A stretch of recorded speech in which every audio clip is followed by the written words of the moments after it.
We are meant to call from out of the past stories, strange and weird. Tales of mystery and terror by radio's masters of the macabre. Stories of the supernatural, the supernormal, dramatized in fantasy, the mystery, the unknown. We tell you this frankly, so if you wish to avoid the excitement and tension of these imaginary plays, we urge you calmly, sincerely, to turn off your radio now. This is The Horror. Welcome back. Thanks for joining me this week. We're going to hear from Quiet Please today, a series that debuted over mutual stations in June of 1947, aired for 106 episodes until June of 1947. By that time, it was on ABC Radio. Our story today is from March 20th, 1949. It's titled The Smell of High Wines. Quiet, please. Quiet, please.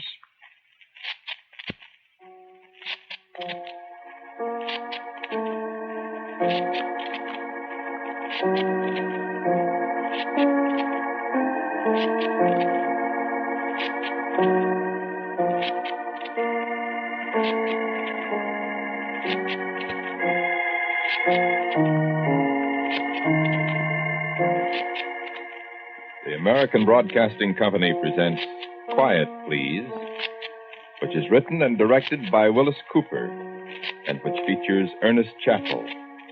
Quiet, Please for today is called The Smell of High Wines.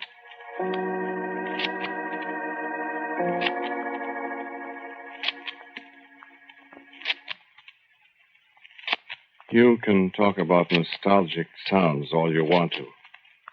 Church bells on a summer Sunday morning when you've come back to your hometown after a long, long time. The long, homesick cry of a train whistle when you wake up in the middle of the night. Somebody's voice you haven't heard for a long time. You can talk about nostalgic sights, too. Brown cows meandering over a green hillside. And the funny Y-shaped fence post out on the Santa Rosa Valley Road that you saw the men putting up 20 years ago. But for my money, there isn't anything like a smell to bring things back. The smell of burnt core sand as the train passes a small-town foundry somewhere in Indiana. And the bitter smell of fresh tanned leather. Your mouth puckers up like it did when you were a kid walking past the harness shop. The linseed smell of good, fat printer's ink and the greenish smell of raw newsprint. They're the things that bring you back. For me, it's the smell of high wines. Smell it once and you'll never forget it. Live in a distillery town and you'll smell it practically all the time. And you'll remember Shorty Gale in the funny streetcar that took you to work at 5 in the morning. You remember the cold air that came up through the slats in the fermenting room floor to freeze you in your wet overalls. You remember the long, dusty wooden stairs up to the tower. And somewhere behind it all is the taste of cold fried egg sandwiches from your lunch pail at midnight. With the full moon looking quizzically in the wind at you and kind of sharing a secret with you.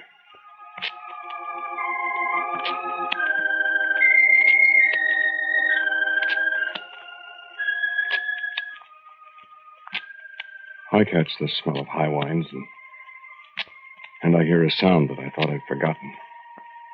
And I see a picture I thought I'd forgotten, too.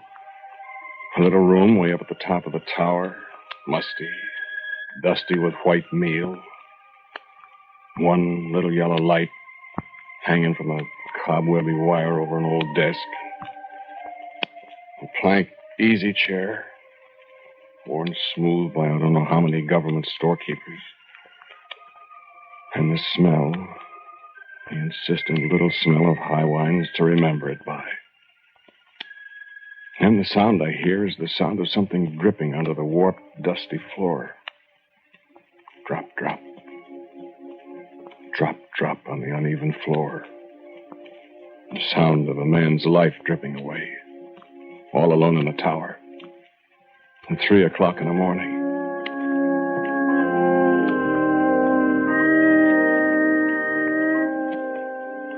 I remember back, and it's more than 30 years ago. I wake up at 3 o'clock in the morning, and I smell high wines. Pungent, sharp, with a kind of vicious cleanness. The coming to life of the sharp alcohols and the esters, released from the prison of the grains they were born in.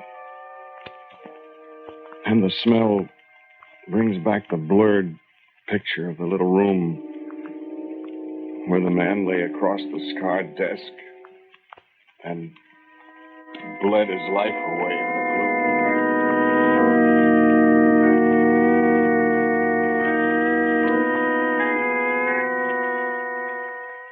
I couldn't see his face in the paltry light from the crusted light globe. I could see only his dark clothing across the desk, his hand dangling toward the floor. The smell of high wines was strong in that cramped little room. And there was only the drip, drip, drip, drip to hear, and the stain slowly spreading on the floor. And I remember I ran headlong down the stairs and out into the clean air of the night. And I can still feel the uneven ties of the railroad under my feet as I ran away from that place. And I remember how the smell of high wines pursued me through the dark. And through the day. Through the bright hours of the day.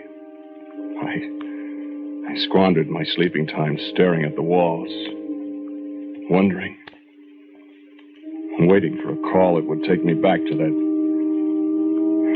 murder room.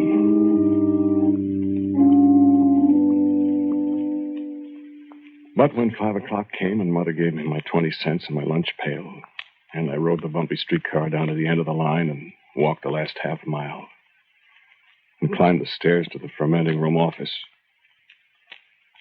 Grover sat on the bench and looked up at me over his first cup of coffee. How are you tonight, Eugene? And Dutch came in with a thermometer and his Stilson wrench and slapped me on the shoulder. Number 10 tub's up to 86, Eugene. Better look at it in about an hour. While you're resting, Eugene, you can repack the new pump if you want to. All right. What's the matter with you? Me? Nothing. You sick? Me? No, I'm not sick. You're as white as a sheet. Listen, Grover. What happened? What do you mean, what happened? What happened where? What's the matter with you? Up in the tower. What happened up in the tower? Didn't you hear? Hear what? Last night? It wasn't here last night. It was our night off, don't you remember? Sure. I remember. What are you talking about? Well, didn't anybody tell you what happened up there last night? Up where? In the tower. What happened? A man? Dead? What? Dead man? I saw him. Are you nutty, Eugene? No, I'm not nutty, Grover. I didn't hear about any dead men. Who was it? I don't know. I saw him. It was all over the floor. Blood. Blood? I saw it. What were you doing? Wait a minute, Dutch. Hand me the phone. It ain't connected at night. That's right. Listen, Eugene, you saw a dead man up in the tower? Yeah. Where? I was just up there looking for something to read, and Mr. Files usually has some magazines up there, and I was only up there a minute, and... Was Mr. Files up there? It was his night off, too. There wasn't anybody up there but the dead man. If I didn't know you better, I'd think you'd been at the slop there out there in the cooler. I saw him. You was asleep and you dreamed it. I was not. You was asleep. That's why that number 9 tub was up to 91 when Fred Norris came on this morning. He left a note. He said it was 91. You was asleep. I wasn't asleep. Wait a minute. Did you hear anything about it, Dutch? Me? No. If somebody was murdered up there, it'd be all over the plant, wouldn't it? All over town. The watchman didn't say anything about it. I run into Everett Stropes when I came in tonight. He didn't say anything about it. If anything had happened, Everett would have said something. You had a nightmare, Eugene. No, I didn't. I saw him. He was right. Dutch, keep an eye on things a few minutes, will you? Sure. Come on, Eugene. On where? We're going up in the tower and have a look for your dead man. It's dark up there.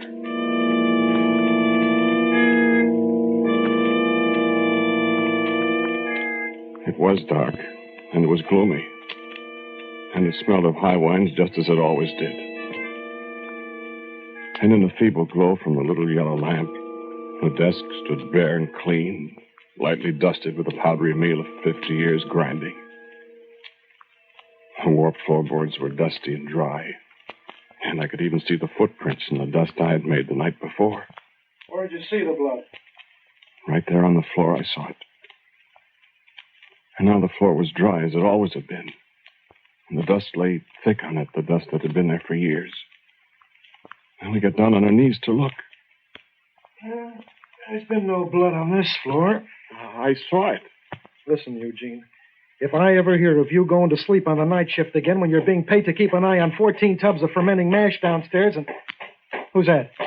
Hey, Grover. What do you want? I told you to stay... Hey, Grover. What? Mr. Files is dead. Mr. Files? Sure.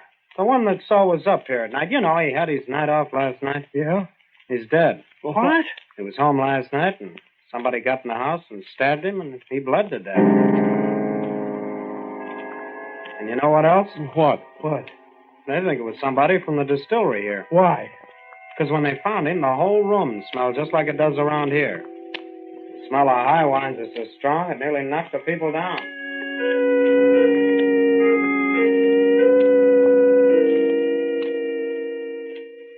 Yes, I know what you're thinking.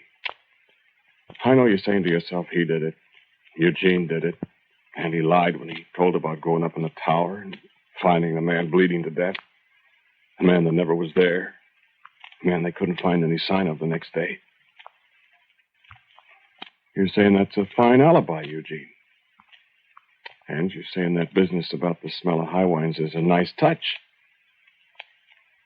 But aren't you forgetting something while you're figuring out your fine theory? Aren't you forgetting that I told my story before Grover and Dutch had heard about how Mr. Files was stabbed by a person or persons unknown? Do you think a murderer would make up a story like that and tell it ahead of time?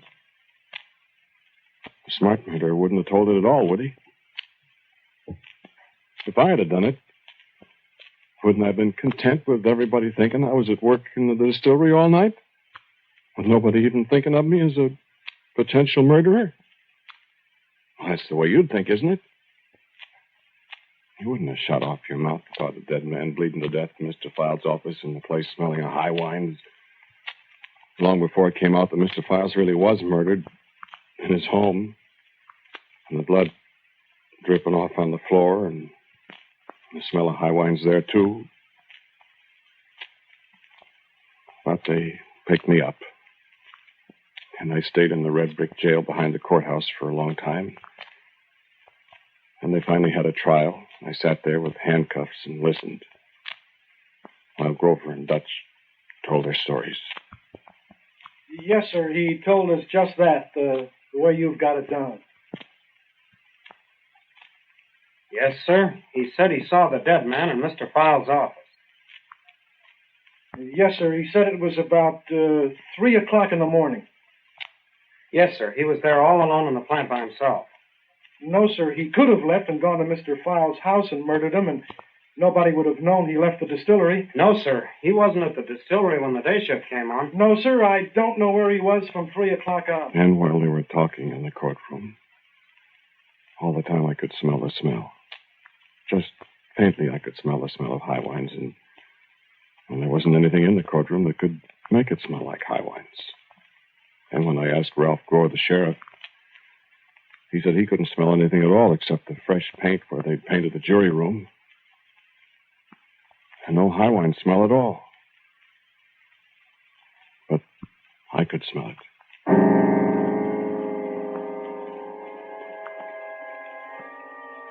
And that's the way it happened. That told you the truth all the way along. This isn't one of those stories where the man says at the end, look, I've been lying to you. I did it, and I've been lying to you about it. I didn't do it. And that's the way it happened, just like I've told you. They acquitted me. You can see they couldn't prove anything, and the story was too fantastic, and well, I hardly knew Mr. Files at all. And so I was free. I said, I'm not mad at you, Grover. Well, sure, Eugene. I had to say what I said. But you notice I didn't say anything that would make people think I thought you did it. I stuck right to the truth. I just answered the questions, that's all. I know, Grover. I heard you in the court. I didn't say anything either, Eugene. I just told him what you said to me. I didn't volunteer anything either. Why, there wasn't anything to volunteer. Was there, Dutch? No, there wasn't. No, there wasn't.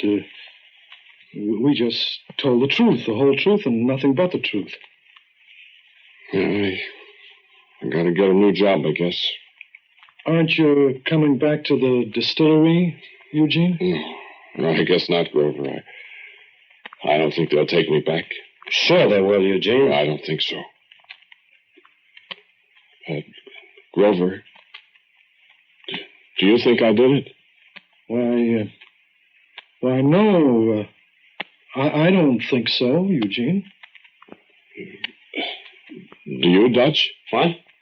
Oh, I don't know who did it, Eugene.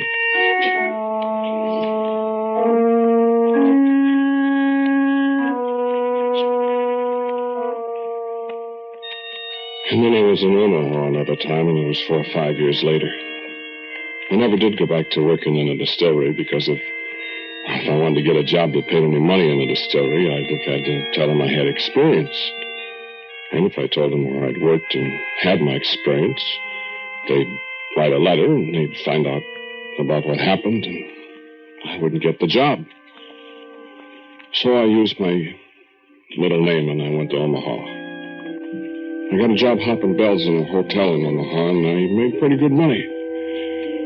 And after a while, I kind of stopped worrying about what had happened back home, and I never heard from anybody at home, so I was all right. There weren't any distilleries in Omaha anyway then. I remember it was the day before Washington's birthday in Omaha. I was sitting fanning the breeze with the house detective in a little room down in the basement where we had a table to play cards and stuff. After a while, I stood up and I said, well, so long, Red. I'm going home. What time is it? It's 11:15. 45 minutes and then I can hit the hay. Wish I had a shot of whiskey. Don't look at me. I know. You don't touch it. I used to help make it. You did? Yeah. Before Prohibition. Smells like old Cooley's making some back in the furnace room right now. Smell it? Why? I know what that smell is, Red. Yeah, bathtub gin. No, it isn't. Huh? Oh, I smelled that before. What is it? That's high wines. Huh? Never mistake that smell. What's high wine? That's what comes out after the first distillation of the mash you make whiskey out of. Well, there's no distillery around here. Only old Cooley. I'm going to see. I'm telling you. I know what that is. I smell. Look out. Cooley's always leaving stuff in the passageway there. I'll look out. Yeah, let's see what this is. Where's the light? Red! What's the matter? Did you break your Red! Red, look. What? A dead man. Huh? I stumbled over a dead man. What? Where? Look. Where? Look. On the floor with something tied around his neck. I don't... Why, you sap. That's a bundle of old bedspreads that Cooley left laying on the floor. See? I tell you, he looked just like a dead man with a towel wrapped around his neck, choking. Oh, go on home. Looked just like a fellow I used to know back home. Dutch. Wait. What's the matter now? That smell. Well, I don't smell anything now. Can't you smell it? It's the smell of high wines. I don't know what you're... Red! Hey, Red! Yeah? Are you down there? What's the matter? Red, come on, quick! What's the matter? Get up to 805 right away! What's the matter? There's a dead guy up there!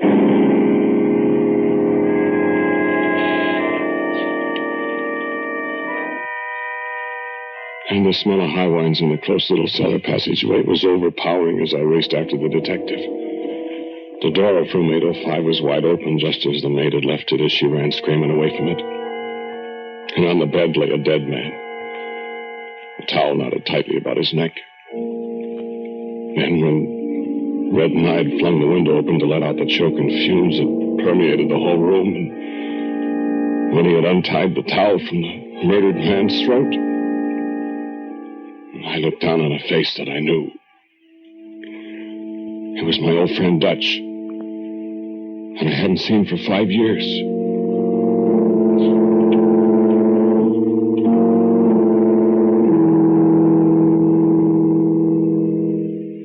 No, I've told you the truth, just the same as I did before.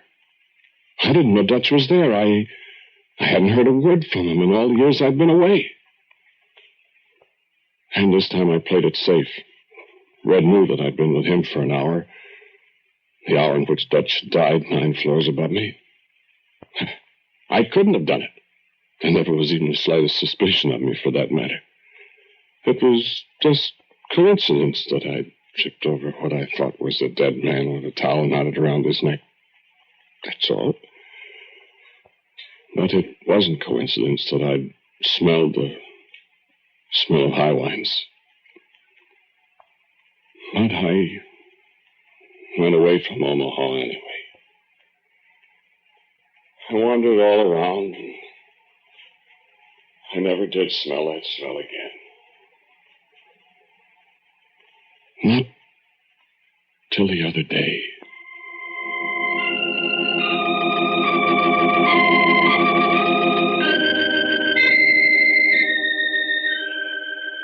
I don't think Grover knew me when I came into his office. It had been a long time, and I'd been all over the country. I'd got fat, and I guess I got a little prosperous. I hadn't smelled high wines anywhere in all that time. And Grover, he'd stayed there at home, and now he was the big boss. He was the boss of the works.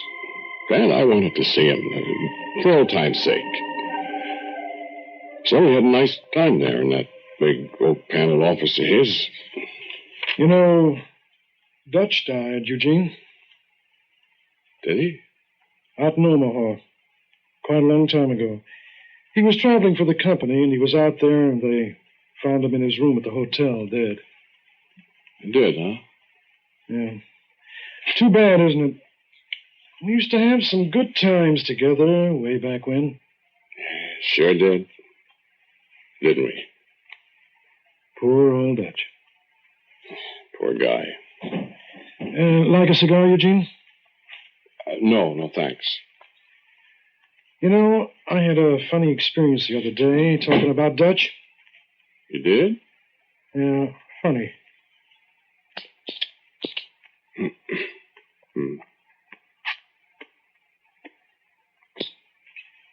You remember when you left here? Yeah, I certainly do. I mean about the fellow that was killed. What was his name? Files? Remember? Yes, I remember. That was why you went away, wasn't it? Uh-huh. Let's not talk about it. Remember how you talked about smelling high wines? Yeah, I haven't smelled high wines for years. Not since... Not since when? Well, I haven't either. I was glad when they moved my office uptown. Could get away from that smell. Always nauseated me. Yeah, me too, to be perfectly frank. What are you sniffing for? Nothing. I don't smell anything. I thought I caught a sniff of high wines. No, not in this office, boy. Air conditioning. Well, go on. Go on what? What you were saying, the funny experience. Oh. Well, remember you smell that smell when he died? The old man. Yes, I remember. I was sitting at home reading the Saturday Evening Post. Story about a fellow on a submarine and atomic bomb things. Well, I read it on the train. Oh, yeah. Well, I guess I must have fallen asleep. It was late. And all of a sudden, I smelled high wines. You did, huh? Yeah, just as plain. Haven't smelled that smell for years.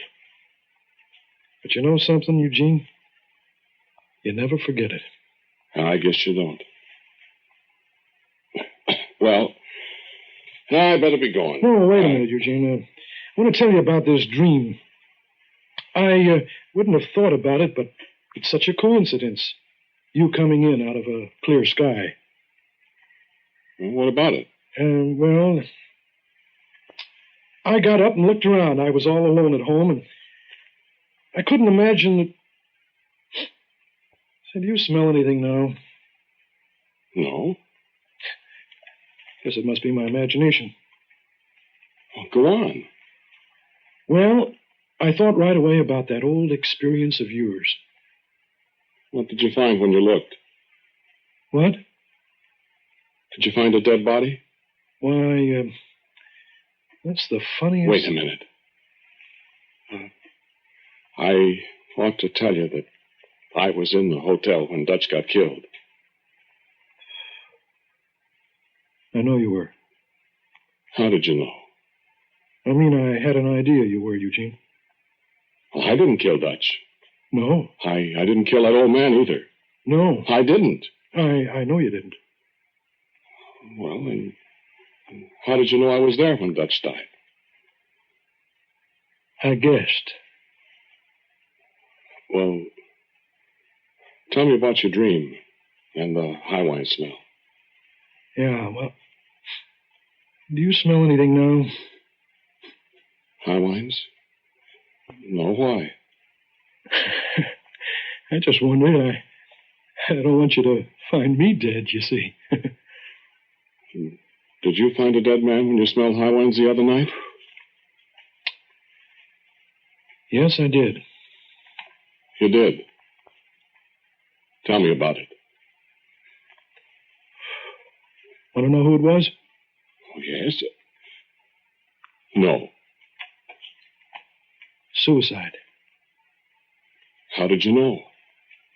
He had the gun in his hand. He'd shot himself in the head. Well, what did you do? Well, he was lying alongside me on the floor, and I jumped up, and when I jumped up and looked, there was nobody there. Just like it was when I... Just like it was when you... Who was it, Grover? Why don't you know, Eugene?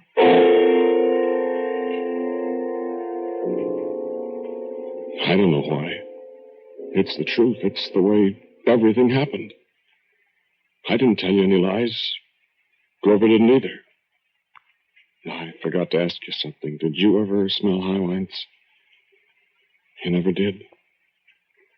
Well, once you smell high wines, like Grover said, you'll never forget it.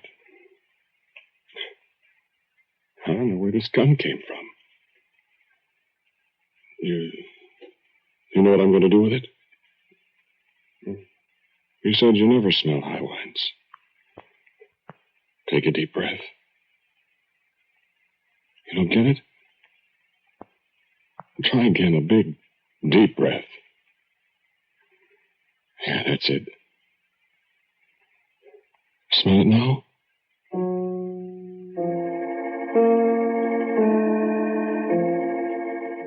The title of today's Quiet Please story is The Smell of High Wines.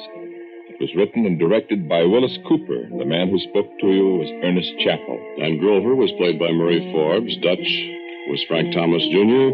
and Walter Black played Red. Music for Quiet Please is, as usual, by Albert Berman. Now for the word about next week, Willis Cooper. Thank you for listening to Quiet Please. My story for you for next week is called A Time for Living. And so, until next week at the same time, I am quietly yours, Ernest Chappell.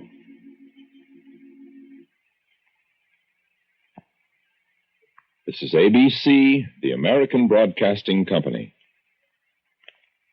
This is WJZ, New York's first station.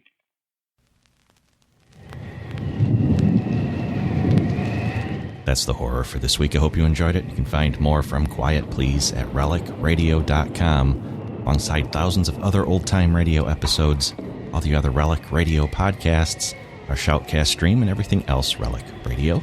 You can also donate through the website if you'd like to help support this and all of the shows. We're 100% funded by you, thanks to those who have helped out. Thanks for joining me this week. I'll be back next Saturday with a story from Suspense on our next episode of The Horror.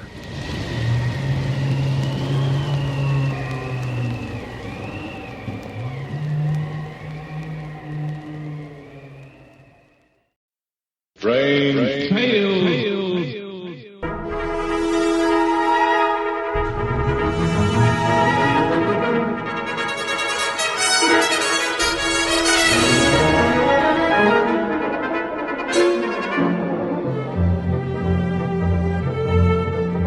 RelicRadio.com presents tales of the strange and bizarre, the weird and the wicked. Stories not necessarily of the supernatural, but of the unnatural.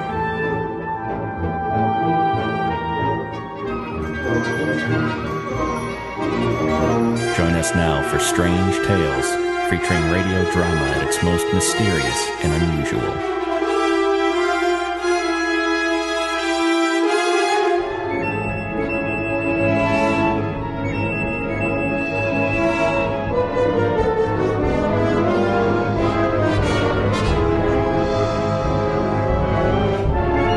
Welcome back to Strange Tales. Thanks for joining me this Sunday. Our story comes from The Mysterious Traveler this week. A series that debuted December 5th, 1943 over mutual stations, produced 370 episodes. It aired until September 2nd, 1952.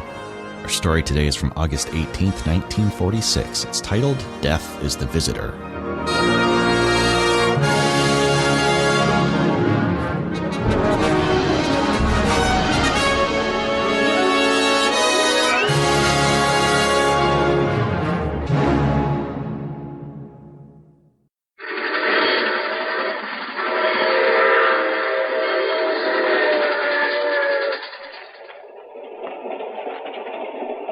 The Mysterious Traveler.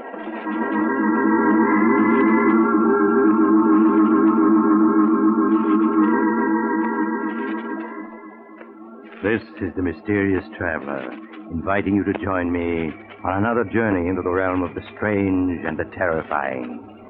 I hope you will enjoy the trip, that it will thrill you a little and chill you a little. So settle back and get a good grip on your nerves. If you can.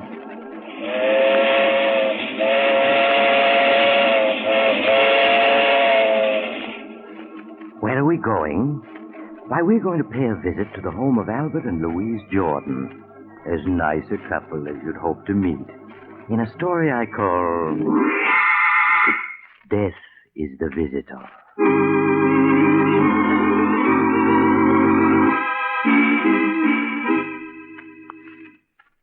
My story begins in the Jordan home late on a hot summer night.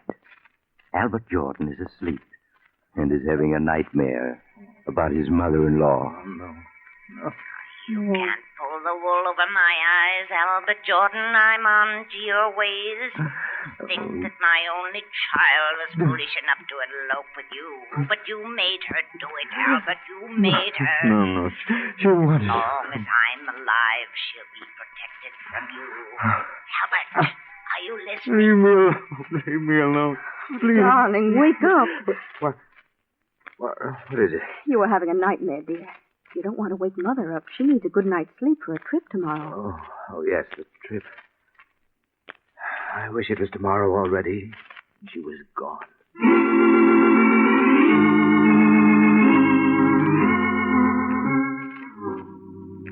Are you sure you have everything, Mother? Yes, Louise. Everything I need for my trip home is in this handbag. Oh, now don't forget to ship my trunk. I've already notified the expressman, Mother. He'll be here to pick it up this morning. Thank you, dear.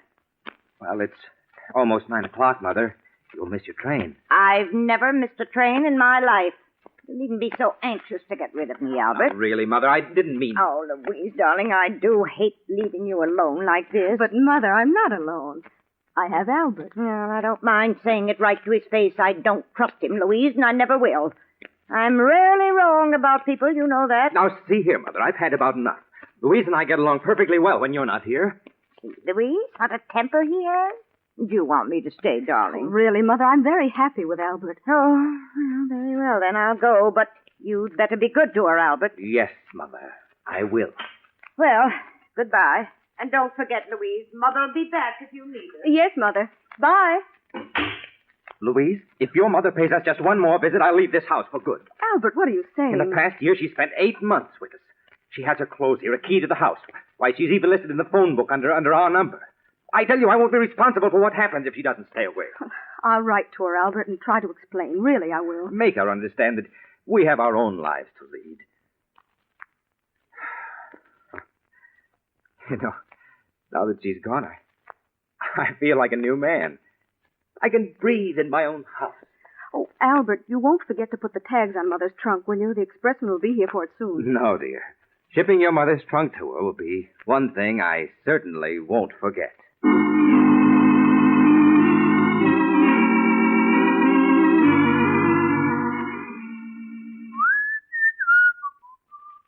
Let me see. This is what's hence duck.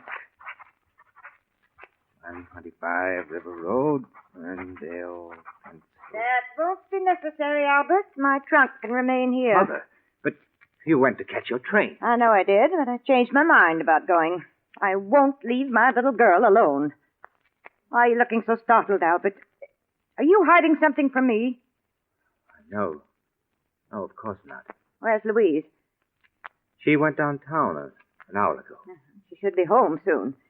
I'm sure at least she'll be glad to see me.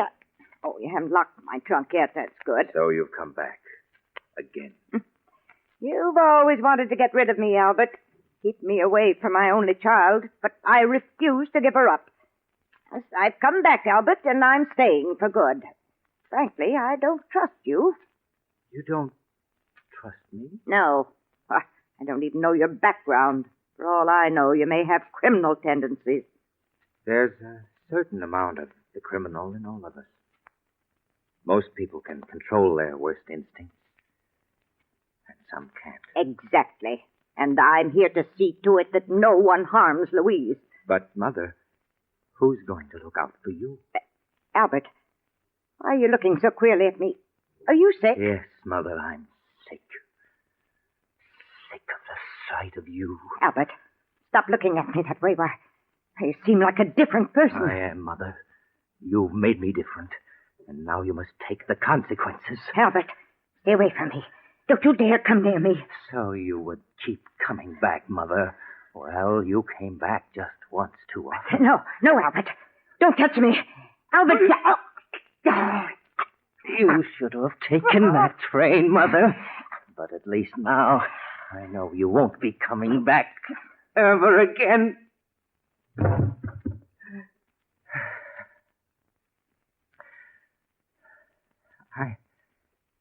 I didn't want to kill you, but you made me. Oh, but now I've got to get rid of you or they'll catch me. The trunk. Yes, it's large enough. Even in death, you're a problem, Mother. But you won't be for long. There. Now I'll have to get rid of the trunk. Somehow. I'll think of a way. Albert, are you home? Louise, the trunk. I've got to close it. Is that you, Albert? Yes, dear. Yes. Oh, I see you're locking the trunk. Yes, I was getting it ready for the expressman. He should be here by now. Albert, is anything wrong? Anything wrong? What do you mean, Louise? I don't know. Your face is so flushed. Oh, it's just a little warm in here, that's all. Oh, we forgot to pack Mother's robe. Look.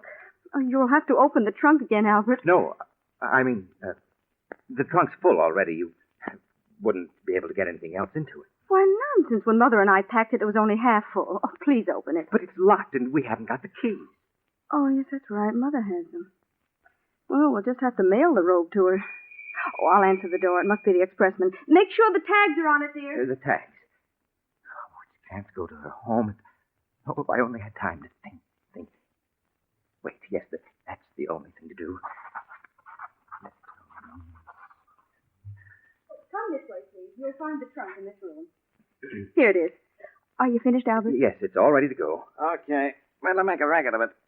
Now, let me see. It's being shipped to... Perhaps you'd better load it on the truck first. It's easier this way, mister. You're shipping it to Mr. William Smith, 345 Wood Street, Las Vegas? Well, that isn't the right address. Then, what is it on this shipping tag, lady? Oh, well, that must be one of my customers. I must have been thinking of someone else when I wrote it out. Yeah, but what's the right address? Oh, it's Mrs. Hortense Murdoch, 125 River Road, Ferrydale, Pennsylvania. That's right, isn't it, dear? Yes. Okay, I know your name and address. I'll put the right tags on later.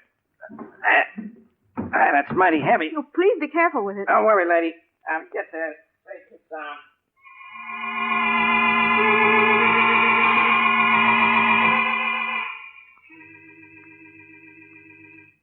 Albert, did you get the mail just now? Yes, dear. Is there a letter from Mother yet? No, just a few bills. I'm really worried. It's a week now and no word from her. But you mustn't worry, Louise. I'm sure she's all right. Why, Albert, you're even worried yourself about her. You look so upset. Oh, I'll answer. I'll come with you. Maybe it's a special delivery from Mother. Yes? Hey, good morning. I got a trunk here for you, folks. What? It's Mother's trunk. Yes. You always wanted to get rid of me, Albert. But I've come back, Albert, and I'm staying for good. Bring it in, won't you, please? Okay, lady. There you are. But I don't understand. Why should Mother send her trunk back to us? Would you mind signing for it, Mr. Jordan? What? Oh, yes. Here you are. Thanks. Bye. Albert, I can't understand why Mother shipped her trunk back to us, and without even writing a word about it. Can you figure it out? What? Oh, no, I can't. Well, I'm going to put an end to this guessing. Louise, what are you going to do? I'm calling Mother. Hello, operator. I want to put through a call to Ferrydale, Pennsylvania. The number is 223. Why bother, Louise? I'm sure there's a letter on the way. Oh, I've waited long enough for one. I'm sure there's something wrong. Oh, hello? Hello, Sarah. This is Louise calling. Is my mother there? What? Are you sure? Oh, and that's why you shipped the trunk back. No, thank you, Sarah. Albert, Sarah says that Mother never arrived home. She sent a postcard saying not to expect her just yet. Was Sarah the one who shipped the trunk back? Yes. She thought that Mother had decided to stay with us longer and would need her clothes. But, Albert, where can she be? Oh, now, Louise, I'm sure she's all right. All right, she's been missing a week. How could she be? Well, perhaps she's staying with friends. You know Mother hasn't any friends. We've got to do something. Albert, I'm going to call the police.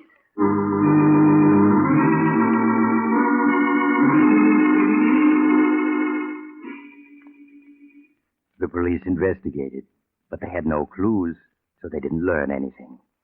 And George got rid of the embarrassing trunk just as fast as he could. Telling Louise he was going to put it into storage, he took it to a trucking company to ship it as far away as it could go. It was the only thing he could think of to do. All right, I got it straight, I guess, now. Mr. Richard Jones, 65 Ocean Avenue, Los Angeles. That right? Yes, that's right. He's my brother. Yeah, and your name is, Martin Jones. Huh? 1635 Sherwood Road, Riverdale, New York. Jones, Sherwood Road, Riverdale. All right, Mr. Jones, now let's see. That'll be $18. Well, here's 20. Keep the change. Oh, thanks, Mr. Jones. Here's your receipt. It'll go out right away. There's a truck leaving tonight. Don't you worry. This trunk will get to Los Angeles all right. That's fine. It'll be quite a load off my mind when it's gone.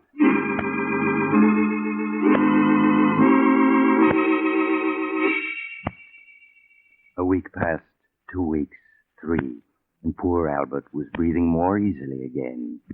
Until one morning when something most unexpected happened. Louise? Louise, darling. Yes, Albert. Oh, darling, I have a present for you. Some flowers. Just saw them and thought you'd like them. Thank you, Albert. You're very thoughtful. Louise, your mother's been missing more than a month now. You can't go on like this. You'll have a breakdown. Oh, Albert, where can she be? Why can't the police find her? Well, darling, if she hasn't been found in 5 weeks... Oh, excuse me, dear. I'll answer. Maybe it's news of Mother, Albert. Good evening. I got a trunk here. I think belongs to you. A trunk? Yeah, that's right. You always wanted to get rid of me, Albert. But I've come back, Albert. I've come back. Do you recognize it? It's yours, isn't it? Oh, no. Huh? Well, ain't you the fella that shipped this trunk about a month ago? Didn't you give me a $2 tip? I'm afraid you have me confused with someone else. Don't you know where the trunk goes? Well, no. You see, it's come all the way back from California. It seems there wasn't no such address where this was shipped to. Surely it had a return address. Yeah, but the trunk got wet. The return address kind of washed off, so it came back to the office where it was shipped from. Oh. But what makes you think it belongs here? Well, you see, I kind of did a little detective work. The initials stamped on the trunk are HGM. Well, I looked it up in the phone book, and the only person in town with those initials lives here. I'm sorry, but it certainly isn't my trunk. Oh, well, I'm sorry to trouble you. I'd have sworn you was the guy that gave me that $2 tip. Where will you take the trunk now? Oh, it'll be put to the unclaimed baggage, and then in a few months it'll be auctioned off. Auctioned off? Yeah. You'd be surprised what you sometimes find in them, just like a grab bag game. Well, sorry to trouble you. Oh, wait a minute. Huh? What did you say those initials were? HGM. HGM. What? They're my mother-in-law's initials. Her name is Hortense G. Murdoch. Well, sure. That was the only name in the book with those initials. That's why I came here. Well, that was a very clever piece of detective work. Yes, of course it's her trunk. I don't know why I didn't recognize it. Well, you know, trunks, they kind of look alike. Yes, that's right. Well, bring it in.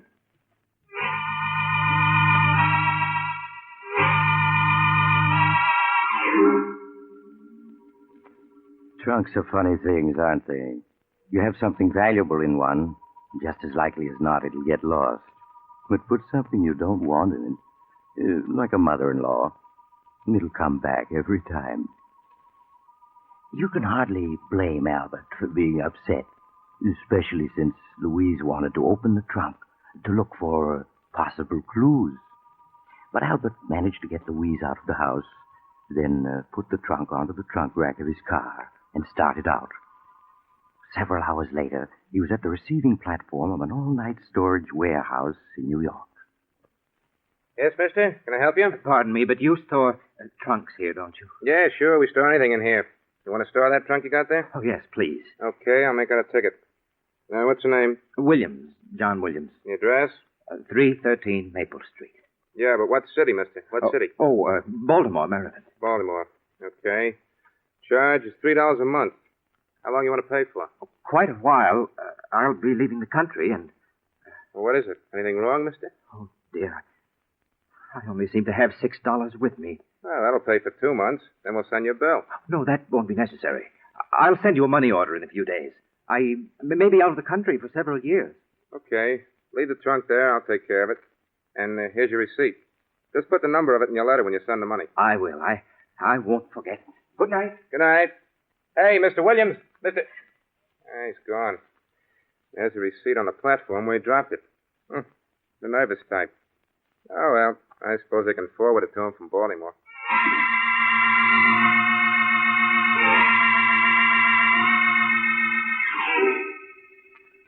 When Albert found he'd lost his receipt for the trunk, he was badly upset at first. That meant he couldn't send any money for future storage charges. But after all, there was no identification inside it, and he'd rubbed Mother's initials off the outside this time. So how could anyone trace it back to him? Especially since they'd be looking for him in Baltimore. So in a few weeks, Albert was himself again. Except for a nightmare once in a while. After all, what do I know about you, Albert? You may have criminal tendencies. I'm going to protect my daughter from you. Yes, I've come back, and you're not going to get rid of me. Do you hear me, Albert? I've come back to stay. Leave me alone. Leave me alone. I can't. Albert! No. Albert, wake up. What is it, Louise? You were moaning in your sleep, dear. You must have been having a nightmare. Oh, yes, I was. But it's not important. It's just that midnight snack I had. Go back to sleep, darling.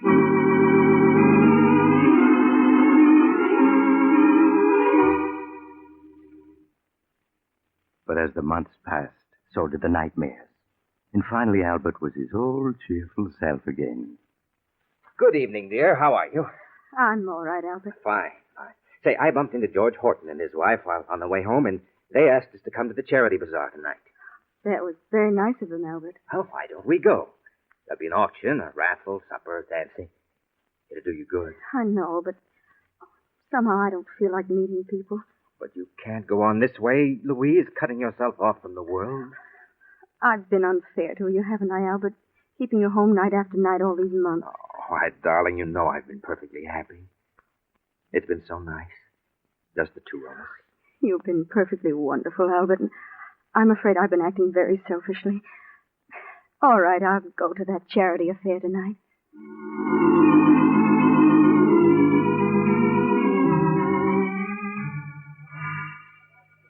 Now, what am I bid for this beautiful antique lamp? Do I hear $1? Do I hear $1? I'll bid $1. Ah, there we have a lady with a real sense of beauty. Now, do I hear $2? Do I hear $2? Well, good evening, George. Well, hello, Albert. Hello, Louise. Hello, George. Say, I'm sure glad you two came. Missed you both a lot these past months. Well, I hope you'll be seeing more of us. Hey, we've got quite a crowd here tonight. Oh, yeah. We hope to raise quite a bit of money. Say, that auctioneer's a genius. Come on, let's get a little closer. All right. Now, that gentleman over there, the one with the superb eye for beauty, bids $5 for this lamp. Do I hear $5.50? Your last chance, ladies and gentlemen, going at $5 once, going twice, sold to the gentleman in the tweed suit, and very fortunate he is. That lamp couldn't have cost more than $3 when it was new. Well, now we come to the raffle. The raffle? Yeah, the raffle for a mystery prize donated by yours truly, George Horton. Oh.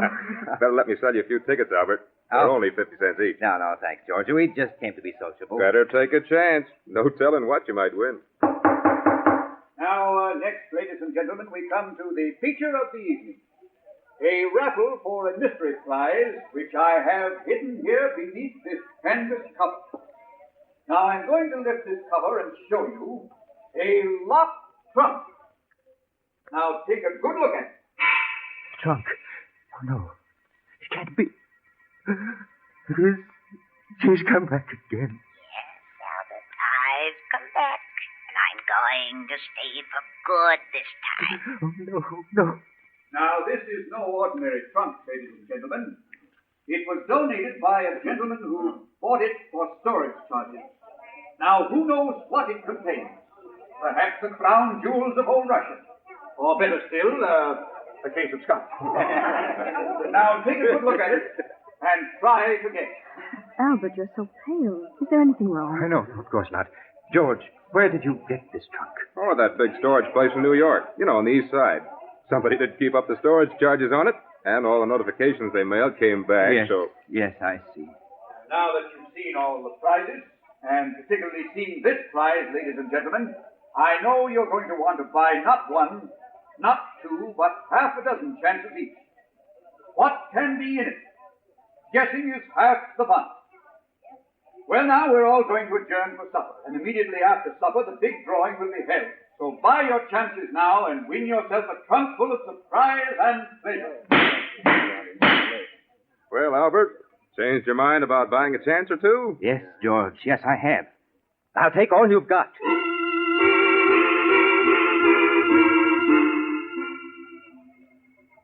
Albert, I don't understand you. You've bought every chance that was left on that trunk. Louise, I know what I'm doing. What on earth do you want with an old trunk that looks a lot like Mother's trunk, doesn't it? Oh, no, I don't think so. But of course it does, Albert. It's the same make and color. It has the same dent there. But it couldn't be. Of course not. The idea is absurd. Darling, you're acting so strangely. You didn't eat any supper, and For now heaven's sakes, Louise, will you stop nagging me? I'm sorry, Albert. Hello. Feeling pretty sure you're going to win it with all those tickets, huh, Albert? I hope so. I knew the mystery of it would get you. Say, I've even got a ticket on it myself. So you'll have some competition. Oh, I'll win it. I've got to. Well, I did my best. I picked out the heaviest trunk the place had for sale. So I don't want the winner to blame me if he doesn't like what he finds. And now, ladies and gentlemen, we're ready for the feature of the evening, the drawing for the locked mystery trunk. Now, my assistant has put all the ticket stubs in the wire wheel, and so I spin it thus. Round and round it goes, and where it stops, nobody knows. Now, the stubs are thoroughly mixed, and I stop the wheel so that this lovely young lady may reach in and withdraw the number of the lucky winner. Now, will you open your eyes, please, and read the number that you have drawn? Number 38. Number 38. Number 38. Number 38 is the winner. Is the holder of number 38 here, please? Yes, I have it. I've won. Well, good for you, Albert. Congratulations, sir. May I have your ticket, please, so that I may compare it with the stub that the young lady drew? Yes, of course. Here it is. Thank you. Now, I place the ticket and the stub together, and we... What is it? I'm very sorry. I'm afraid an error has occurred. An error? What do you mean? The young lady misread the winning number. It is number 33, not 38. No, you're lying. I won. The trunk's mine. Now, I'm sorry, but mistakes will happen. Ladies and gentlemen, I must make a correction. The winning number is 33. Is the holder of number 33 present? Yes. Well, that's my number. Well, hard luck, Albert, but I guess you don't win after all. Now, may I have your ticket, please? Sure, here. Thank you very much. Now, ladies and gentlemen, the lucky winner, purely by chance, is the gentleman who donated the prize, Mr. George Horton. And congratulations to you, sir. And I hope you'll open the trunk now and let the rest of us know what we missed out on. I certainly will. No, he can't open it. You haven't got the key. No, but I have a bunch here that I borrowed from a locksmith, and one of them's bound to work. You mustn't open it. George, I'll buy that trunk from you. Well, I don't want to sell. Hey, I want to know what's in the trunk. That's where the fun comes in. I'll give you $100. You can't refuse. 100? Well, if you want it that bad, all right. I'll give you my check tomorrow. Yeah, but there's one condition. Condition? Yep. That you open the trunk here so we can all see what's in it. Oh, no, I won't do it. Well, then the deal's off. Sorry, Albert, but curiosity has the better of me. Oh, come on. George, please listen to me. Sorry, Albert, sorry. Just a minute, everybody. As soon as I find one of these keys that fit, I'll... I told you I'd come back, Albert, and I have. You should have known I would. Oh, no. Darling, you're not well. Let's go home. No use. It's just no use. What on earth do you mean? You'll never be rid of me, Albert. Never. I've come back to stay this time. I think I've got it. Yeah, this key seems to be turning. No, wait. Matter, what is it? You mustn't open it. Oh, Albert, fun's fun, but after all... I had something to tell you. She's beaten me. I can't keep it hidden any longer. That's right, Albert. Tell them it's the only way you can ever be rid of me. Go on. Tell them. Well, Albert? I did it. I killed her. Did what? Killed who?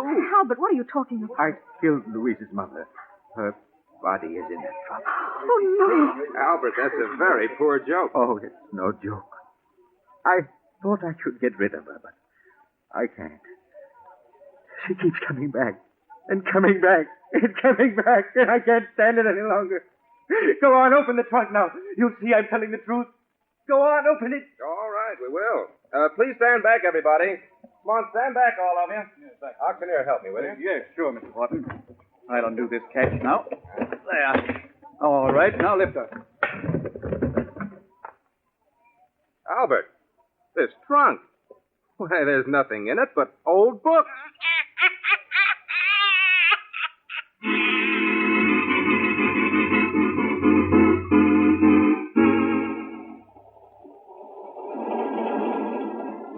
This is the mysterious traveler again. Poor Albert. He let himself be fooled by the wrong trunk. Maybe it was his guilty conscience. What happened to him? Why, he's getting the best of attention these days in a small but comfortable room with bars over the windows. The only trouble is the bars won't keep his mother-in-law out. She comes in every night to talk to him. So if you're ever tempted to... Oh, you're getting off here. I'm sorry. But I'm sure we'll meet again. I take this same train every week at this time.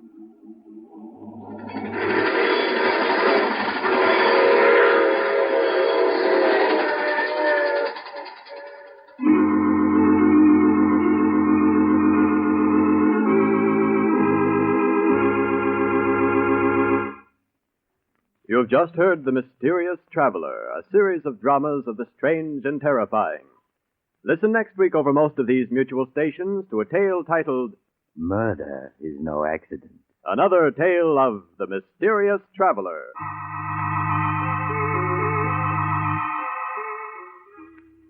The Mysterious Traveler is presented by the Mutual Network from our New York studios. Russ Dunbar speaking.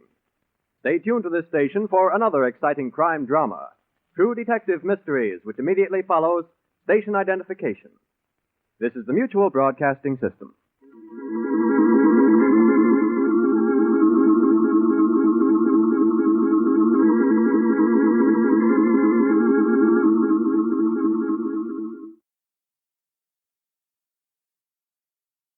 That's our strange tale for this week. Hope you enjoyed our story this time. You can come back next Sunday for another episode. Between now and then, you can find more from The Mysterious Traveler, Strange Tales, all the other podcasts at relicradio.com. There's thousands of shows to listen to there, all available for free thanks to your support.